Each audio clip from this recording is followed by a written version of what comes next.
ఏర్పాటు చేసి ఎవరెవరు ఎంతెంత ఇవ్వాలనేటువంటిది ఒక నిర్ధారణకు వచ్చిన తర్వాత దాదాపుగా జన్కోకి సంబంధించి అమౌంట్ రిలీజ్ చేయండి అని చెప్పి చక్రధర్ బాబు కలెక్టర్గా ఉన్నప్పుడు, శ్రీధర్ అనేటువంటి వ్యక్తి ఎండీగా ఉన్నప్పుడు, లేదా చక్రధర్ బాబు గారు మళ్ళీ అక్కడ ఎండీగా ఇక్కడి నుంచి జన్కోకి వెళ్ళినప్పుడు నేను ఈరోజు ఆన్ రికార్డ్ చెప్తున్నా 50 సార్లు ఫోన్ చేసి ఉంటాను నేను చక్రధర్ బాబు గారికి, మీ వాటా మీరు రిలీజ్ చేయండి అని చెప్పి.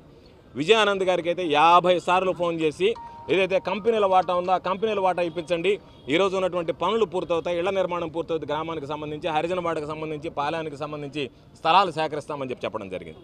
వాళ్ళు ఏర్పాటు చేస్తున్నాం ఇస్తామని చెప్పి దాదాపుగా 1 సంవత్సరం పైన కాలయాపన చేశారు. కాబట్టి దానికి కారణం ఏమిటి అంటే గతంలో ఆ రోజు తీసుకున్నటువంటి నిర్ణయాలు ఈరోజు అవరోధాలుగా మారాయి. వాటికి సంబంధించినటువంటి మినిట్స్ లేవు, రికార్డు లేదు, ఏమీ లేకుండా ఏదో మొక్కుబడిగా చేసినటువంటి పనులు. కాబట్టి ఇవన్నీ జరిగినందువల్ల ఈరోజు ఈ అనర్థాలన్నీ కూడా ఏర్పడుతున్నాయి.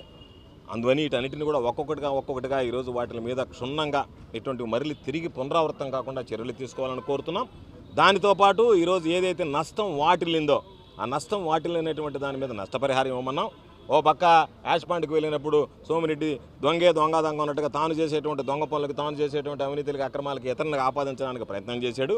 కాబట్టి చంద్రమోహన్ రెడ్డి 1 ఏళ్ళు చూపిస్తే చంద్రమోహన్ రెడ్డి వైపు 4 ఏళ్ళు చూపిస్తే అనేటువంటి వాస్తవాన్ని గ్రహిస్తే మంచిది అని చెప్పి ఈ సందర్భంగా తెలియజేస్తూ, తప్పనిసరిగా రాబోయేటువంటి రోజుల్లో ప్రభుత్వం నష్టపరిహారం అందించడంలో వివక్ష చూపించినా లేదా సరిగా వ్యవహరించకపోయినా తప్పనిసరిగా రైతుల పక్షాన, మత్స్యకారుల పక్షాన నిలబడి ఆ ప్రాంత ప్రజల మనోభీష్టం మేరకు పోరాటం చేసినా సరే వాళ్ళకి నష్టపరిహారం అందించేటువంటి విధంగా చర్యలు తీసుకోవడం జరుగుతుంది అని చెప్పి ఈ సందర్భంగా తెలియజేస్తుంది.